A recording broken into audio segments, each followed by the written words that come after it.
What if the Jedi Council fought a civil war? This Star Wars What If is the second part of What If Qui-Gon Jinn survived and trained Anakin. Our story begins years after the departure of Anakin Skywalker, who after defeating the Sith and bringing peace to the galaxy, spent his remaining years exploring deep space and new star systems. We jump to the present and the now on Naboo. A Torguda woman approaches young adults Luke and Leia. "I need your help," the woman said. "Who are you?" Luke asked. "Ahsoka Tano. I was close with your father. My master was Obi-Wan Kenobi." "Wow, we've heard so much about you," Leia now said. Luke looked excited as well. "Father would tell us stories of the Clone Wars and where you were one of the most promising Jedi Padawan out there. And Obi-Wan was known as one of the best duelists in the galaxy. I heard how you and your old master defeated the evil droid, General Grievous." "More or less," Ahsoka said. "What's the matter though? Why do you need our help?" Luke said. Ahsoka took a deep breath. "Well, there's trouble in the galaxy, specifically with the Jedi Order.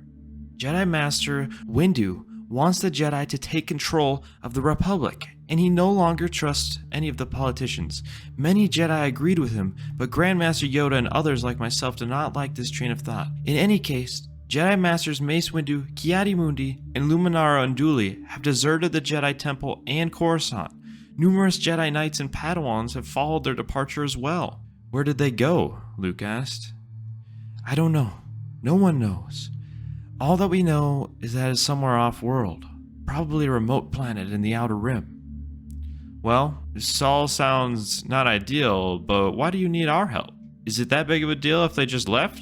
It's not like they're doing any real harm," Leia asked. "The thing is, Windu vowed that he would be back, but didn't explain further. There was a darkness in his eyes as well. There were rumors of a Jedi civil war on the verge of happening. That's where my old master Obi-Wan suggested for me to come and find you two. You might be our only hope to bring balance if another war is fought." "I don't know how much we could help." "Oh, your father didn't tell you that he was the Chosen One? Chosen One blood flows through you, and with it, more midichlorians than any Jedi. You could help us stop this conflict. I fought one war, and that was enough for a lifetime, and more than anyone should have to go through. Trust me. You might not think it, but you are more helpful than you realize." The twins thought about it for a while and talked with their mom, Padme. Although she wanted them to stay, deep down she knew that her kids were destined to do good for the world. So she gave them their blessing, and Luke and Leia got aboard Ahsoka's ship. They set out for Coruscant, to the Jedi Temple. They first needed to evaluate the situation again. Who was still with the Jedi Order? Who had left and followed Windu? For the most part, the Jedi Council was the same as the one we knew from the prequels, albeit just older. Some new additions to the Council were made too, with Jedi Master Caleb Doom recently being given a position. Cal Kestis had been made a council member as well, but when it was found out that he was having relations with a Night Sister, he was cast out. Rumors had it he had also gone along with Mace Windu's new Jedi Order. They met with the now old Obi-Wan and Grandmaster Yoda in the Jedi Council chambers. Caleb Doom, Shaak Ti, and other members of the council were still there. However, many seats were empty, and it left the atmosphere a bit ominous. And it was much quieter. It just felt so empty and out of place to Ahsoka. Luke and Leia were brought to these members, and Ahsoka started talking. "These are the children of Anakin Skywalker. They have been trained in the Force, like their father." While some members of the council were uneasy at first, they did tests on them and asked a series of questions to determine if they had any darkness inside of them. After all, they were not trained like typical Jedi, and they were too old. After testing though, with not much showing up of darkness, they decided collectively they had no choice but to recruit them into their rank. They then discussed the most recent developments they had heard about. "There are rumors of Windu and the other Jedi exploring Korriban," Caleb Doom said. "To a dark place this train of actions will bring us," Yoda said. "Old and wise," Master Obi-Wan spoke up. "So uncivilized. The galaxy cannot afford another war. Many planets are still recovering from the losses of the Clone Wars." History seemed to be shaping up to repeat itself. Thousands of years prior, during the Old Republic, two promising Jedi had left the Order, disagreeing with the Council and their actions. Revan and Malak would go on to fight the Mandalorian War, and with it, they would turn to the dark side. with many other Jedi following the Sith teachings with them. A great war raged between the Sith Empire and the Republic following the close of the Mandalorian Wars, and it nearly destroyed the galaxy, and the Jedi Order was nearly finished. Now it appeared a similar turn of events were shaping up. Meanwhile, on Korriban, Mace Windu and the rest of the Jedi deserters explored the tombs of ancient Sith lords. When they had wandered upon the tomb of ancient Sith Lord Naga Shadow, former Jedi Ki-Adi-Mundi stumbled upon a Sith holocron in this tomb belonging to the Dark Lord. When he tried to open it, he failed, so instead Mace Windu asked for it, realizing that he would need to incorporate the dark side of the Force to open it. This time, however, it succeeded, as he put his hatred into it, and a figure of Naga Shadow appeared from the holocron. Ask me my heritage, and I shall tell you. Ask me of my ambitions, and you shall know them. Ask for my hand in battle, and I shall likely lend you both. But ask me the secrets of Sith alchemy, and I would ask you for 3 measures of blood.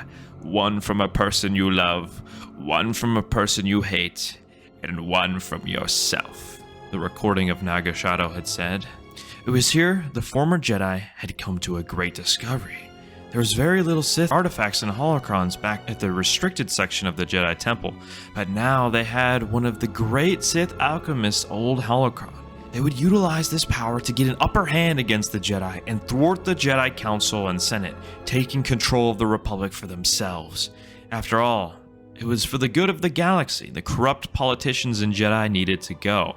But to get the secrets of the Sith alchemy, Naga Shadow's holocron was very specific, in needing samples of blood from a person they loved, a person they hated, and one from themselves. It would be easy enough for Windu to provide his own blood, and now, with him leaving the Order, he could truly express his feelings for Aayla Secura, so she would agree to lend him his blood too. But to find blood of one they hated would be a bit more of a challenge. A special strike team would be needed to return to Coruscant to obtain a sample from a corrupt Jedi Master like Yoda, or a politician like the Nemodian Lot Dod. The latter of which seems simpler, and if that were the case, they might not need to go to Coruscant after all. They could simply intercept a Trade Federation vessel and get the blood sample easily with force. It was decided. Mace Windu himself went in his Jedi starfighter and informed the Nemodian ship that he was there to inspect them on official Jedi business. This deception allowed him to easily enter the Trade Federation starship, and from here he simply had to find Lot Dod. Once he found him, he drew a vial from his pouch. He demanded Lot Dod to draw his blood and put it in the vial. He refused at first, but when Mace Windu ignited his lightsaber, that helped him change his mind. After Windu got the sample, he realized that Lot Dod would no longer be needed, so he killed him, along with the other Nemodians that were close associates. With the blood sample in hand, he headed back to the group on Korriban. Meanwhile, on Coruscant, Ahsoka was teaching the twins Luke and Leia how to improve their lightsaber fighting techniques.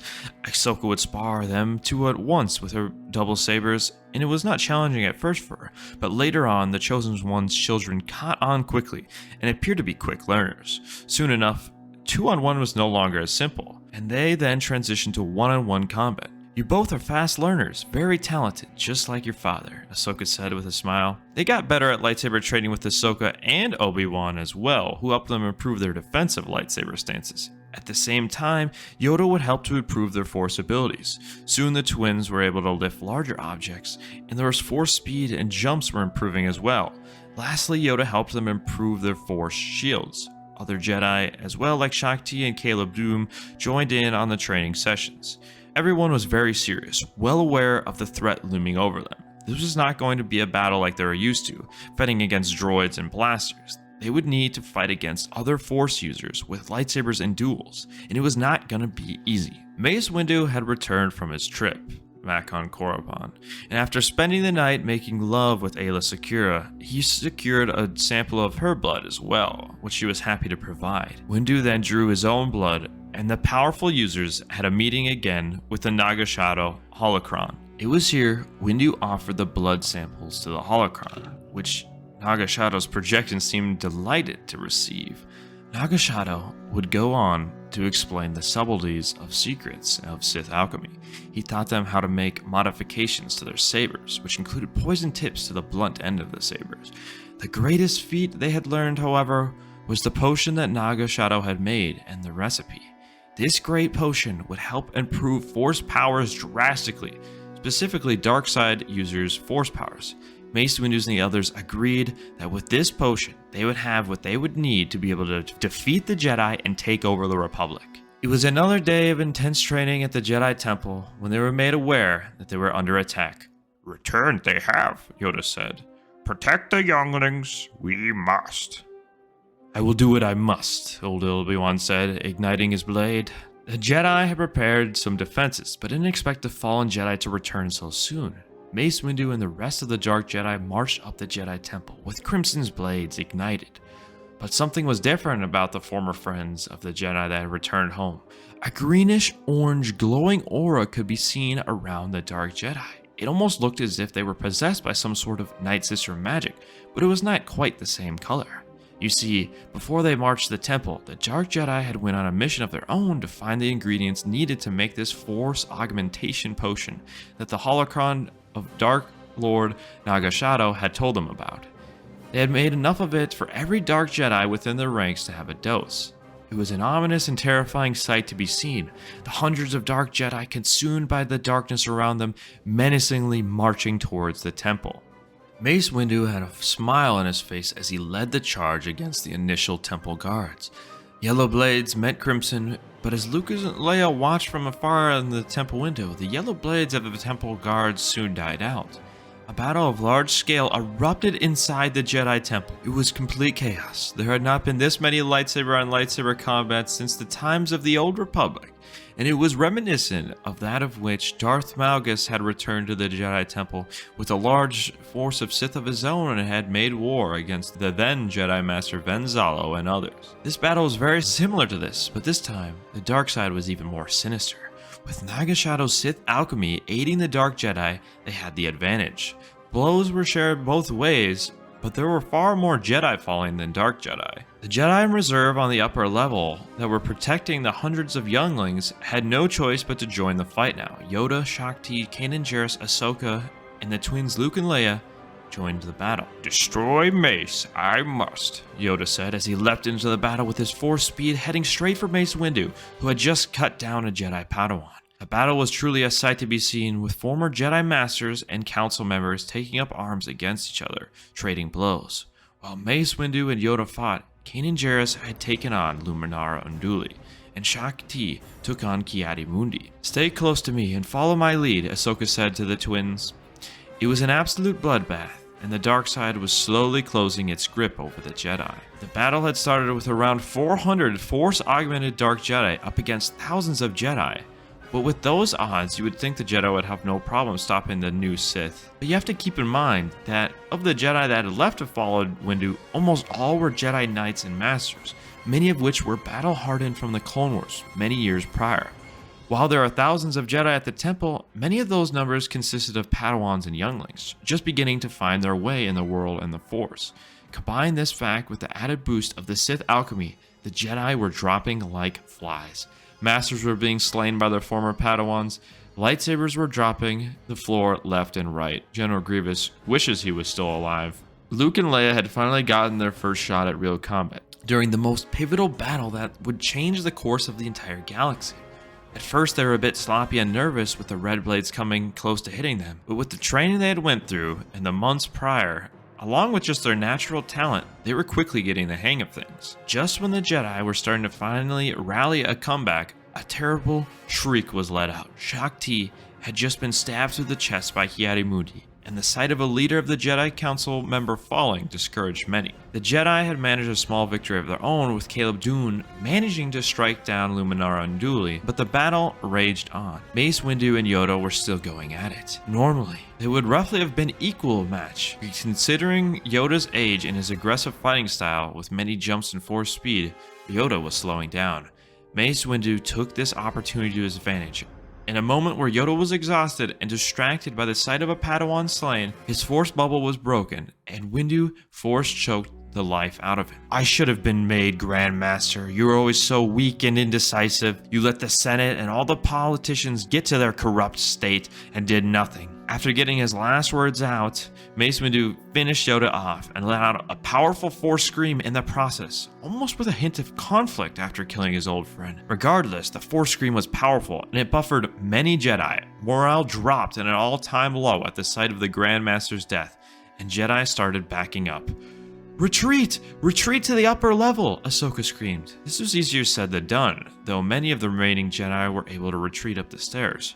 However, many were not so lucky, and retreat was just not an option. How could you do this? Caleb Doom said. He was mid-duel when the retreat order came in against none other than his old master, Depa Billaba. The Jedi Council was weak. Look at them, Depa said as she pointed at Yoda's dead body. Join us, and together we can bring peace and order to the galaxy. I'll never join you, Caleb said, and a new power within him allowed him to start pushing his old master back. And just as he was about to defeat her, his Force bubble was broken, and he was slain in the back by none other than the Dark Lord Windu. Depa thanked him for saving him, but Windu could sense her conflict. I have no use for a weak, washed-up Jedi Master, and Windu crushed the internal organs of the Jedi Master. Now Caleb Doom and Depa Billaba lay together, cold and lifeless. The Master and Apprentice reunited once more. Ahsoka did her best to comfort the younglings on the top floor, but it was hard to hide the loss. It was looking pretty bleak, and even the younglings could sense that defeat seemed near. It will be alright, the Force will guide us, old Obi-Wan said. He was assigned to look after the younglings. As old as he was still the master of Sorsu, the defensive lightsaber fighting style. He put some force behind his words with just a hint of a mind trick to help keep the younger Jedi and younglings in line. They would have no chance with everyone already giving up hope. They waited behind the main gate, lightsabers already drawn. The leaders of the Jedi that were left consisted of Ahsoka, Luke, Leia, and old Obi-Wan. Two red blades punctured the gate, and they began to cut down the door. This is where the fun begins, Ahsoka said. The second stage of the battle began, with it mainly taking place in close quarters combat. This time the Jedi were a bit more prepared, having Padawans at the level above them and behind archive books shoot blasters down onto the dark Jedi entering the room. Obi-Wan didn't fully agree with the use of blasters, claiming it to be uncivilized, but decided if it got to this point they might need them. Ki-Adi-Mundi took on Obi-Wan, the Master of Sorsu, while Ahsoka took on Mace Windu. Luke and Leia tried to help where they could, but Windu was just too fast. They didn't want to get in Ahsoka's way. Things again were not looking good. Jedi were dropping once more, and it was about to get even worse. Though Obi-Wan's skills with the lightsaber kept him in the fight, he hadn't anticipated the butt end of Ki-Adi-Mundi's saber to have poisoned him when it had struck him. After taking a blow of the poison, it worked fast, slowing him down. Obi-Wan knew his time was done and did something bizarre in his last moments. He looked over at Luke and Leia fighting and seemingly smiled, right as Ki-Adi-Mundi went for the finishing blow. Obi-Wan's body disappeared and was just left with his robes and saber.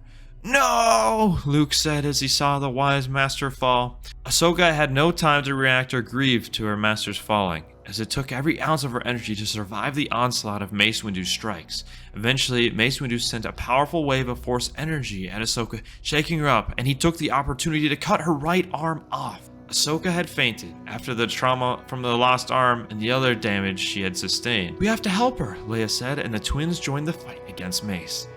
Ah, you must be Anakin's kids. I will gladly put an end to the wretched Skywalker bloodline, Mace said, as he now directed his attention to Luke and Leia.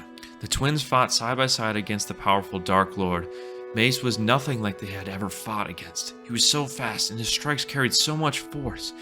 There was a yellow glow to his eyes of pure hatred, but the chemistry of the twins was unlike any other, and even with their lack of experience, they were able to hold their own. That was until Ki-Adi-Mundi now directed his attention to the twins as well. Now things were not looking so good. Luke and Leia could not hold on much longer, and all around them, Jedi continued to fall. Then, something changed. It was in the air. The twins could sense it first, and then so did the rest of the Force users. Everyone paused as they felt the presence of something truly great getting closer. An older man, in gray, hooded robes, made his way up the stairs from behind the Sith. At the back of him was former Jedi Master Cal Kestis and his wife Merrin. "I will show you true sorcery," Merrin said with a booming voice as she teleported all over the place, knocking over Dark Jedi left and right. Cal Kestis took up arms against Aayla Secura, then that left just the mysterious hooded man. Mace and Ki-Adi-Mundi turned away from Luke and Leia to face him. When the man got close enough, Mace realized who it was and angrily sprinted toward him, lightsaber ignited. All the hooded man did was lift his left hand, and boom, just like that, Mace Windu was stopped in his tracks. Same with Ki-Adi-Mundi. His Force user was so powerful he was able to completely freeze the Dark Jedi in place. Ahsoka's eyes had opened after being unconscious. She looked up past the chaos to see a familiar face. "Anakin?" Ahsoka said. All eyes were now focused on the Chosen One. Every time a Dark Jedi went to strike, Anakin simply lifted his hand to freeze them in place. Cal had managed to win his duel with Aayla Secura, and Merrin was now circling back after helping out with other battles going on in the temple. "Father, is that really you?" Luke asked. "Yes, my son," Anakin Skywalker replied.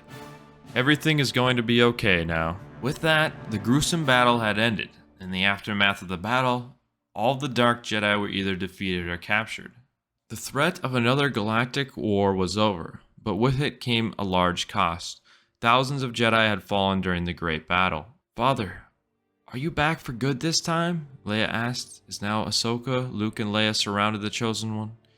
"Well, as much as I would like to be," Anakin said with a smile, and put his arms around all of them, "I can't. I have unfinished work to do in the galaxy and beyond." Luke and Leia looked happy at first, but now a bit sad with the realization that this reunion would be short-lived. Anakin continued, "Luke, Leia, I'm so proud of you. You're all grown up and Jedi in your own right. The Republic and the Jedi Order needs your help, the both of you." He then turned to Ahsoka. "And Snips, look at you now. You will need to guide a new generation of Jedi and become the Grand Master." He looked towards the body of his old friend Obi-Wan with his smile faded. "You must help reform the Jedi Order, learn from its past mistakes so events like this never happen again. I believe in you, Ahsoka." Ahsoka nodded in agreement, and with one final hug to his kids and Ahsoka, he stepped back and suddenly vanished. You see, Anakin was not actually there physically. He was actually located in an entirely different galaxy at the time, but rather, this was a formation of the living force that he projected across the galaxies. He had sensed that Luke and Leia were in danger and decided it was time for him to step in.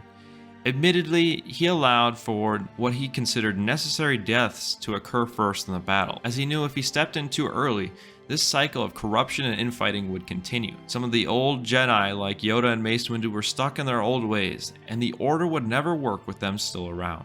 How did Anakin learn to protect himself through the Force like this? Well, back when I had mentioned Anakin was trained by Qui-Gon and shown the ways of the living Force, I didn't exactly go into great detail. You see, with Qui-Gon Jinn surviving the fight versus Maul, he had so much more time to learn from the wills and the greater Force beings, knowing how to transcend as a Force ghost and even more. He had shared some of this knowledge with Anakin, and then years after Qui-Gon's death, when Anakin was exploring the galaxy, Qui-Gon had appeared to him as a Force ghost, and continues Anakin's training as a Force ghost, showing him all aspects and expressions of the living Force. This would allow Anakin to go on to become the most powerful Force user by a large margin, as evident of the battle at the Jedi Temple.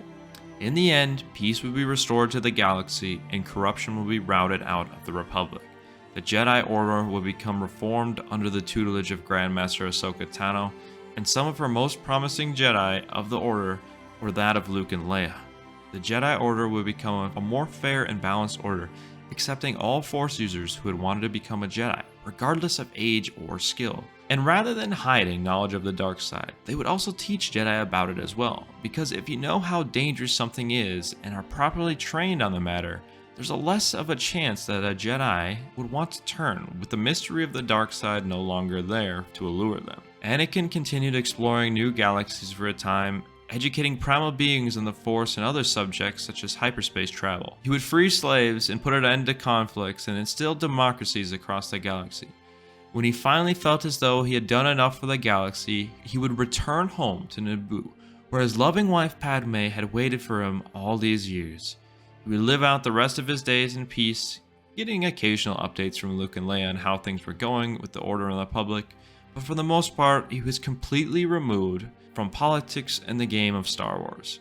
Anakin and Padme would continue to share their love on Naboo, eating good food, watching the sunset, and even spending time relaxing on the sandy beach for the rest of their days.